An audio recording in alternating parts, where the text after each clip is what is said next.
नमस्कार, जय हिंद, जय भारत। आज हम चर्चा करने वाले हैं अशोकनगर जिले में स्थित चंदेरी। जी हाँ, चंदेरी का इतिहास अपने आप में बड़ा ही समृद्धशाली है। आइए समझते हैं चंदेरी को। चंदेरी अपनी साड़ियों के लिए विश्व प्रसिद्ध है। इसके अलावा चंदेरी में आपने स्त्री मूवी देखी होगी, उसकी फिल्म की शूटिंग यहीं पर हुई है। इसके अलावा सुई धागा मूवी की शूटिंग भी यहीं पर हुई है। तो ये दो फैक्ट आप जरूर याद रख लें। इसके अलावा अगर हम बात करें तो कई धारावाहिक यहाँ पर शूट किए गए हैं। चंदेरी मैसर यह एक ऐसे मध्य प्रदेश के ऐतिहासिक स्थल है जो बॉलीवुड को अपनी ओर आकर्षित करते हैं। चंदेरी का यह बादल गेट बहुत ही महत्वपूर्ण है। यही बादल गेट जो है, इसका एक हिस्सा बुंदेलखंड की सीमा को बनाता है, दूसरा हिस्सा जो है वह मालवा की सीमा को बनाता है। अब इसके निर्माता कौन है, क्या है, ये सब कुछ आपको इसी लेक्चर में पढ़ने को मिलने वाला है। बस इतना समझ लीजिए, ये जो गेट है ये किस नाम से जाना जाता है। अगर इस प्रकार का अगर आपसे प्रश्न पूछ लिया जाए कि बादल गेट मध्य प्रदेश में कहाँ पर है, तो आप आंसर कर सकते हैं। चंदेरी जो है दोस्तों, वह बुंदेलखंड और मालवा की संस्कृति का मिलन स्थल है। ये जरूर याद रखें। अगर ऐसा प्रश्न आपसे पूछ लिया जाए कि कौन सा स्थल मालवा और बुंदेलखंड की संस्कृति का मिलन स्थल रहा है या है, तो आप आंसर करेंगे चंदेरी। देखिए दोस्तों, चंदेरी जो है वह मांडू के सुल्तानों के आधिपत्य में रहा है। यहाँ पर मेदिनी राय को यह क्षेत्र कैसे मिला, उसके बारे में हम इसी लेक्चर के अंदर चर्चा करने वाले हैं। तो बने रहिए इसी लेक्चर के साथ। चलिए अब हम चर्चा करते हैं उत्तर वैदिक कालीन की। उत्तर वैदिक कालीन में चंदेरी का क्या महत्व था और किस तरह से चंदेरी का इतिहास देखने को मिलता है हमको। देखिए, उत्तर वैदिक कालीन की अगर हम बात कर ले तो महाकाव्य, अब महाभारत महाकाव्य है और महाभारत में अपने शिशुपाल का नाम जरूर सुना होगा। ठीक है, तो शिशुपाल का नाम या कहें कि चेदी राज्य जो कि वह चंदेरी के शासक के रूप में वर्णित होता है महाभारत में। अब महाभारत में यह बताया गया है कि चेदी राज्य का राजा कौन था, तो बोले शिशुपाल था और इस महाराजा चेत का पुत्र था। इनके पिता कौन थे शिशुपाल के, तो चेत। और भगवान श्री कृष्ण का ये फुफेरा भाई था। आपने ये भी पढ़ा होगा, सुना होगा कि भगवान श्री कृष्ण 101 गालियां शिशुपाल की माफ करते हैं इंद्रप्रस्थ में और पूरी काउंट करते हैं और फिर कहते हैं कि बस शिशुपाल बस, और अंत में शिशुपाल का जो सर है वो धड़ से अलग कर देते हैं सुदर्शन चक्र से। तो शिशुपाल का ये वर्णन हमें चंदेरी में प्राप्त होता है। इसके अलावा महाभारत कालीन यहाँ पर भीम का शिलालेख भी प्राप्त होता है, तो ये भी जरूर याद रख लीजिएगा। पांडुपुत्र भीम का यहाँ पर परस्तर शिलालेख यहाँ से मिलता है, तो इसके बारे में आप जरूर याद रख लीजिए। यहाँ पर अब हम आगे देखें। यहाँ पर पहले आप पढ़ते थे कि अशोकनगर जो है वह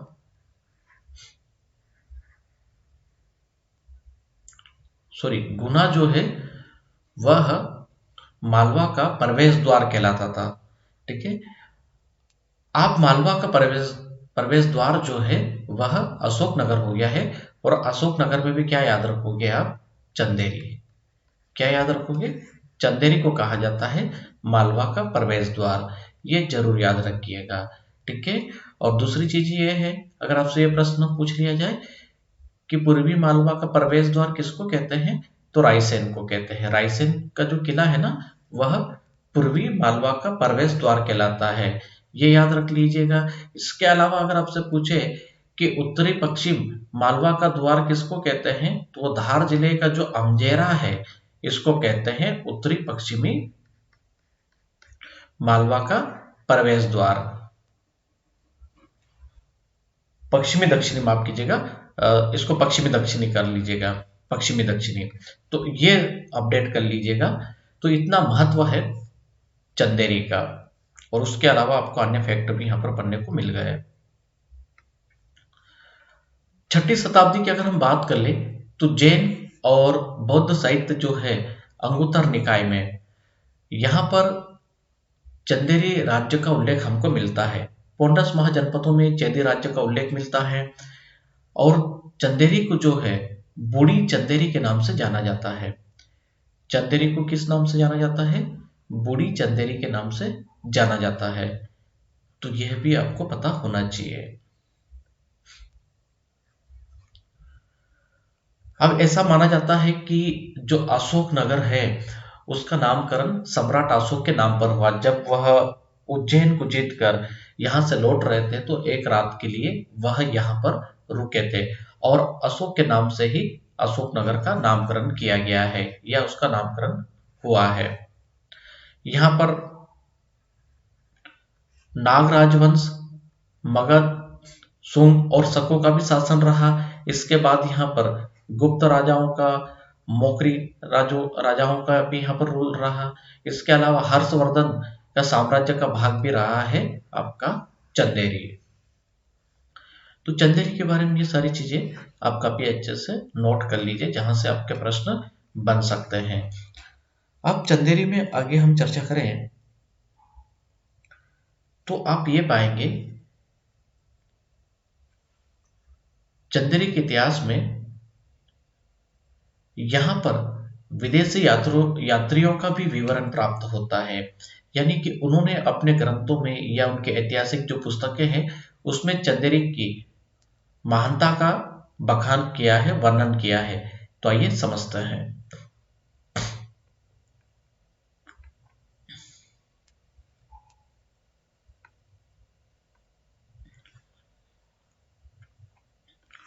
आगे हम चर्चा करें तो चंदेरी जो है, प्रतिहार राजा जो थे कीर्तिपाल, ठीक है, कीर्तिपाल ने 10वीं और 11वीं शताब्दी में चंदेरी की स्थापना की थी।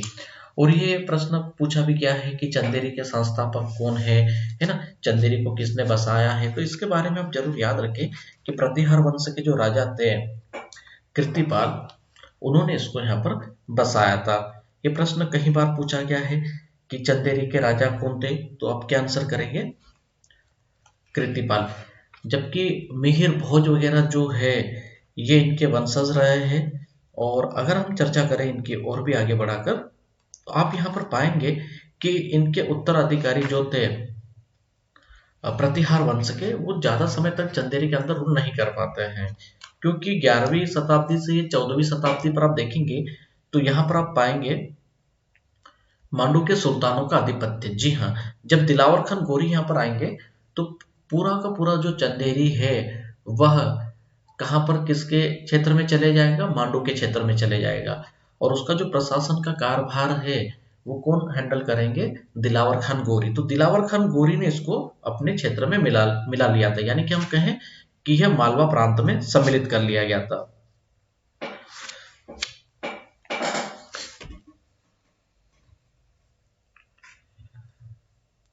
अब आगे हम देखते हैं चंदेरी के इतिहास को। ग्वालियर का जो गुजरी महल है, हमने कल ही पढ़ा है, गुजरी महल संग्रहालय के बारे में मैंने आपको बताया है। यहां पर चंदेरी के कल्याण मंदिर से कितने शिलालेख प्राप्त हुए, कितने प्रतिहार वंश के राजाओं की वंशावली से संबंधित शिलालेख यहाँ पर हमें मिलते हैं। तो ये याद रखना है, 12 राजाओं का वहां पर उल्लेख मिलता है। कितने? कि चंदेरी पर जो राज किया वो कितने प्रतिहार राजा थे? 12। अब इनके नाम भी मैं आपको जरूर बताऊंगा जब हमारी जो क्लासेस है वो 1 फरवरी से, इससे भी ज्यादा आपको कंटेंट पे प्रोवाइड की जाएगी।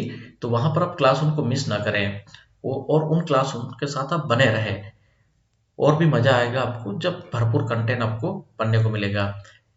कीर्तिपाल 7वें राजा थे उस समय। कीर्तिपाल के बाद और भी राजा हुए। आप अपने ये बेसिक पढ़ रखा है कि चंदेरी के जो संस्थापक है वो राजा कीर्तिपाल प्रतिहार है, राइट। और कीर्तिपाल ही पढ़ते, अब तो राजवंश भी नहीं पढ़ते थे। आज आपको राजवंश भी पता है कि प्रतिहार वंश के शासक थे वह। अब कीर्तिपाल कौन से क्रम के राजा थे, तो यह आपको आज पता चल गया कि वो 7वें क्रम के राजा थे, ठीक है।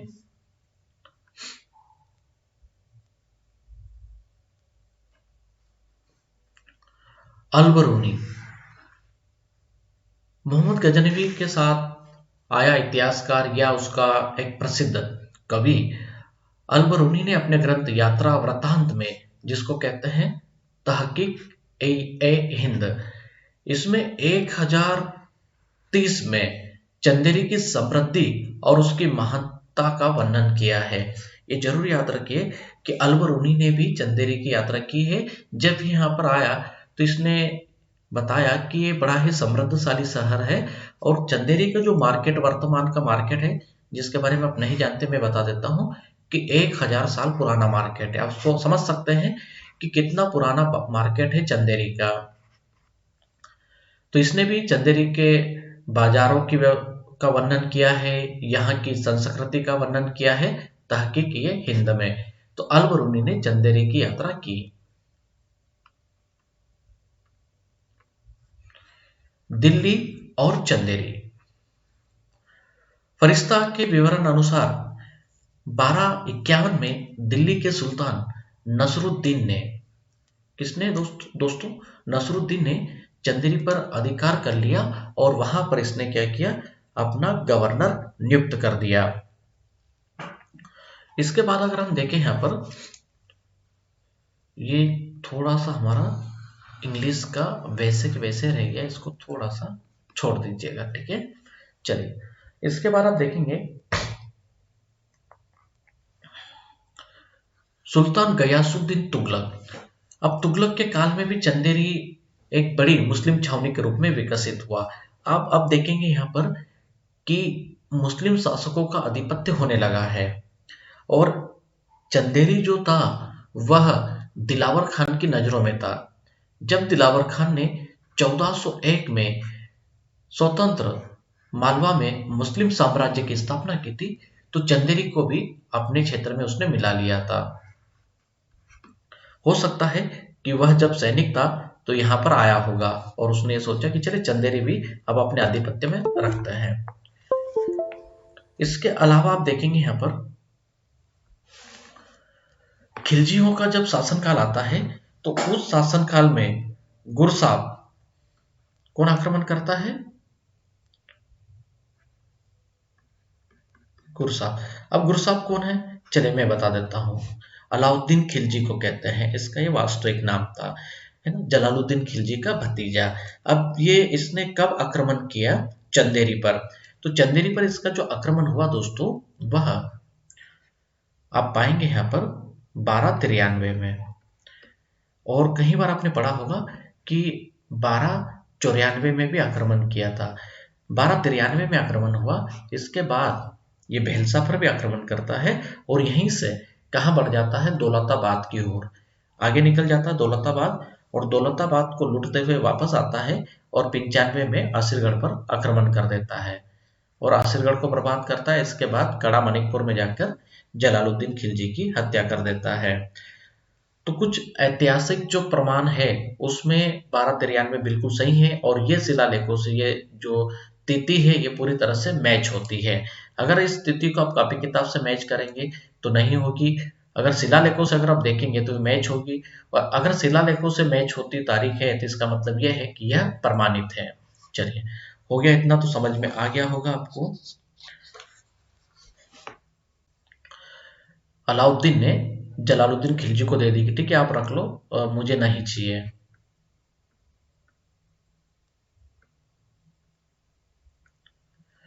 इसके बाद आप देखेंगे यहाँ पर, सॉरी, फिरोज तुगलक जो थे,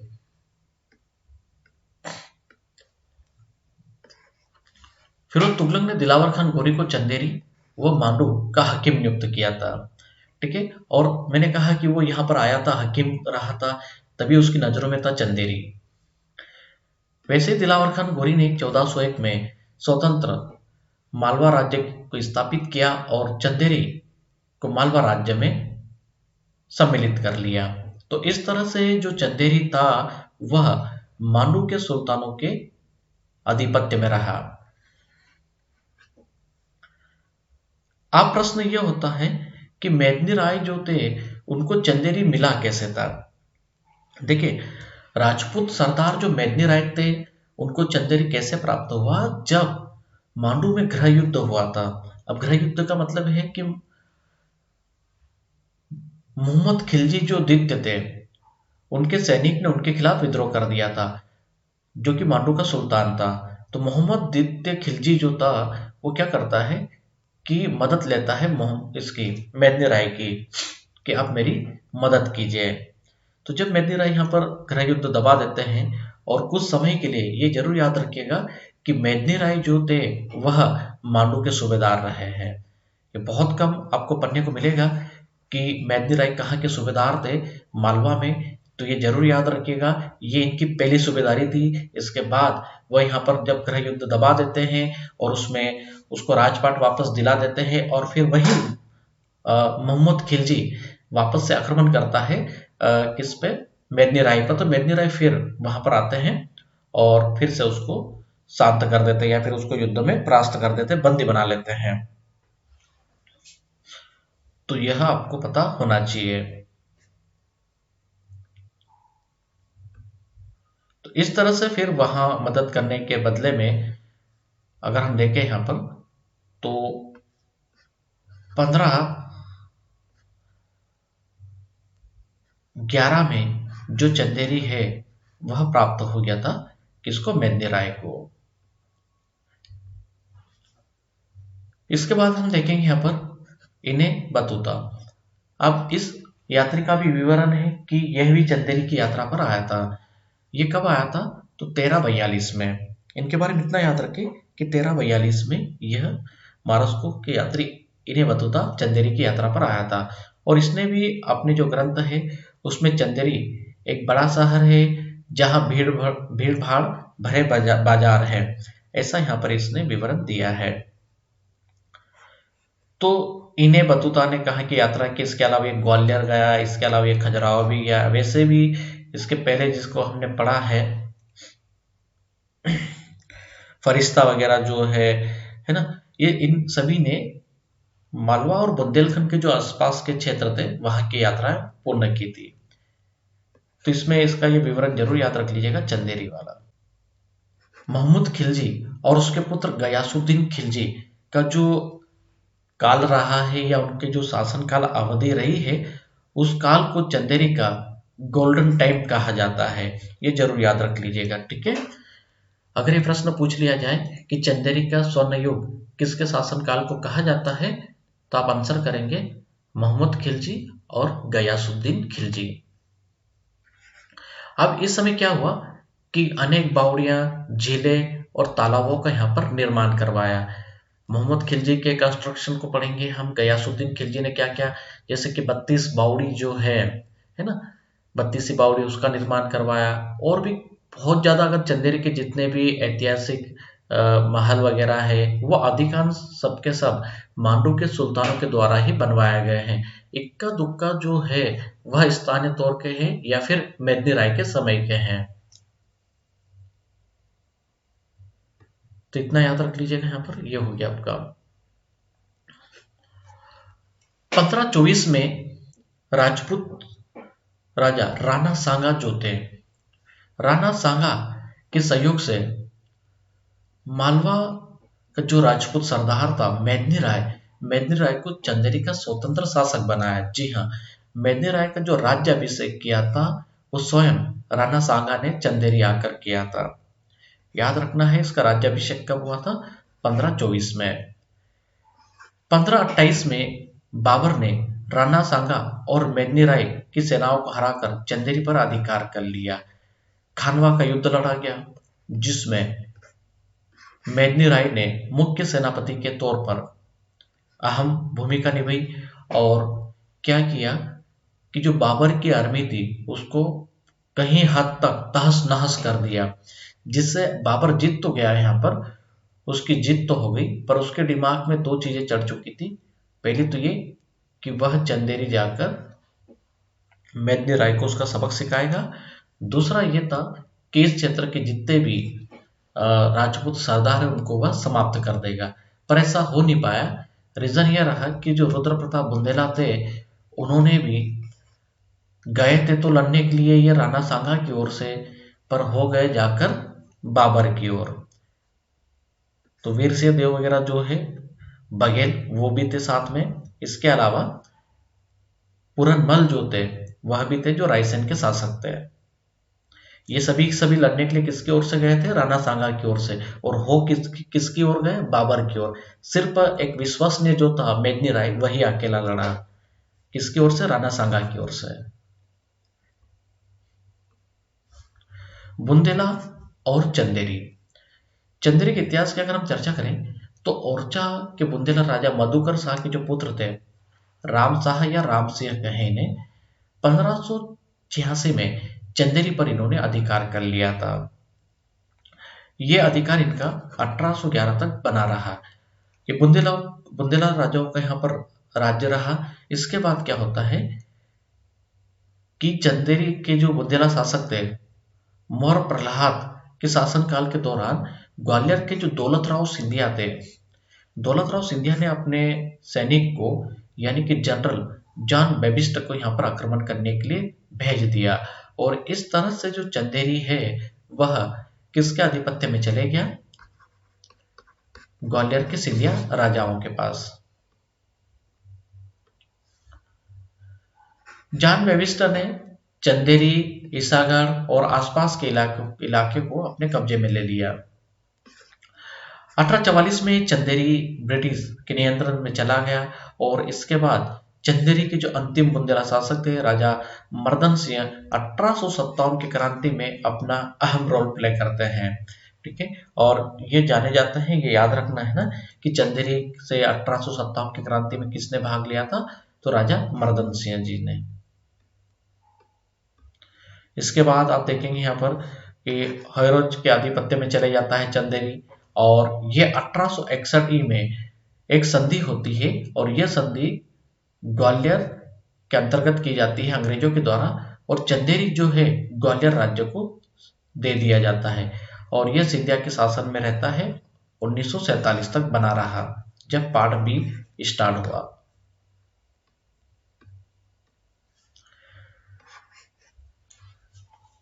कलगी तुर्रा अर्थात कलंगी तुर्रा इसको कहेंगे। अब ये क्या है?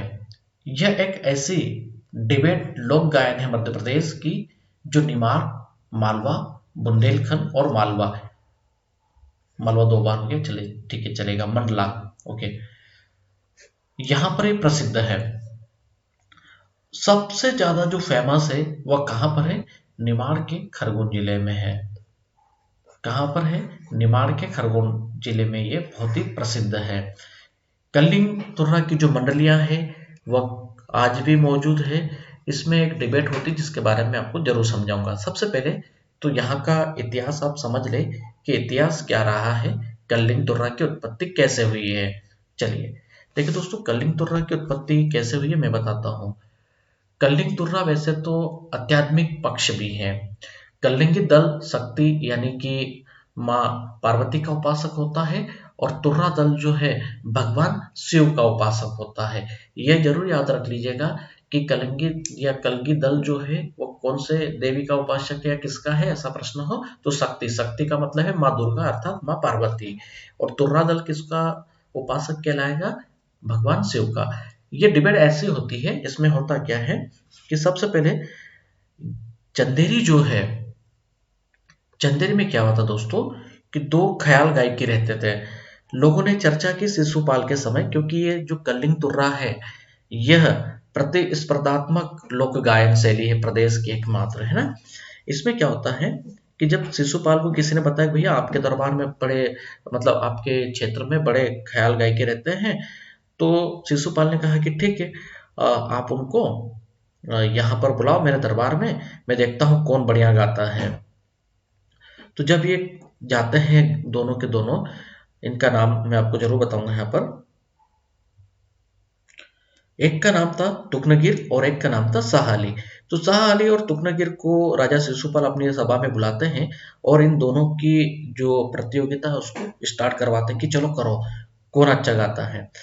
तो दोनों ही के दोनों पारंगत थे और इसमें दोनों ने जब वहां पर मुकाबला हुआ शिशुपाल के सामने, तो शिशुपाल ये जज नहीं कर पाया कि कौन जीता कौन हारा। अंत में शिशुपाल ने बड़े इससे कहा कि भाई मैं नहीं जज कर सकता कि तुम दोनों ही श्रेष्ठ हो, और मैं किसी को ये नहीं कहूंगा कि कौन जीता कौन हारा, तुम दोनों ही जीते हो। तो ये क्या करते हैं, पुरस्कृत करते हैं, यानी कि इनाम देते हैं। तो तुकनगिर जो होते हैं, है ना, तुकनगिर जो था, तुकनगिर को इन्होंने क्या दिया, पगड़ी में जो हीरा जड़ित होता ना तुर्रा, वो तुर्रा दे दिया, जो पगड़ी में लगाते हैं। ठीक है। और शाह अली जो थे, शाह अली फकीर को मानक मोती से जड़ी कलंगी भेंट की। ठीक है। तो इस तरह से इसका नाम हो गया कलिंग तुर्रा, और ये अब आगे चल दिया, यानी कि इसका जो सर्वाधिक चलन है वो निमाड़ में ज्यादा है, खरगोन में बहुत ही ज्यादा है। अब निमाड़ खरगोन की अगर हम बात कर लें कि भाई इस गायन शैली के लिए कौन जाने जाते हैं, उनका नाम भी पूछ लेंगे। तो खरगोन निमाड़ की गोगावा करके जो है, श्री सुमेर से सुमन और श्री मनसाराम जी, जो दो ख्याल गायक है, ये प्रसिद्ध है, इसके लिए ये जाने जाते हैं। एक तुर्रा के लिए उस्ताद है, तो एक कलंगी के उस्ताद है। अब इसमें कैसी डिबेट होती है मैं आपको जब बताता हूँ। देखिए, ये एक आंसू कविताओं पे भी होता है, और इसके अलावा वर्तमान का जो है राजनीतिक घटनाक्रम हो या फिल्म स्टाइल वाला हो या कोई फिल्म की हो, सभी में चलता है। ठीक है। तो एक दल जब गाता है, जैसे मान लीजिए कलगी दल गा रहा है,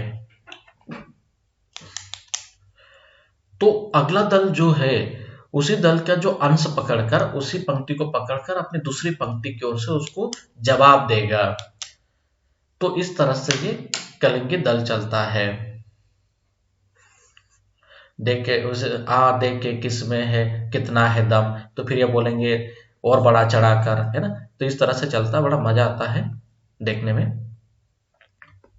चलिए, तो आज हमने समझा चंदेरी के प्रारंभिक इतिहास को, चंदेरी के पर्यटन स्थल और चंदेरी की अन्य जानकारियों को हम आगे पढ़ने वाले हैं।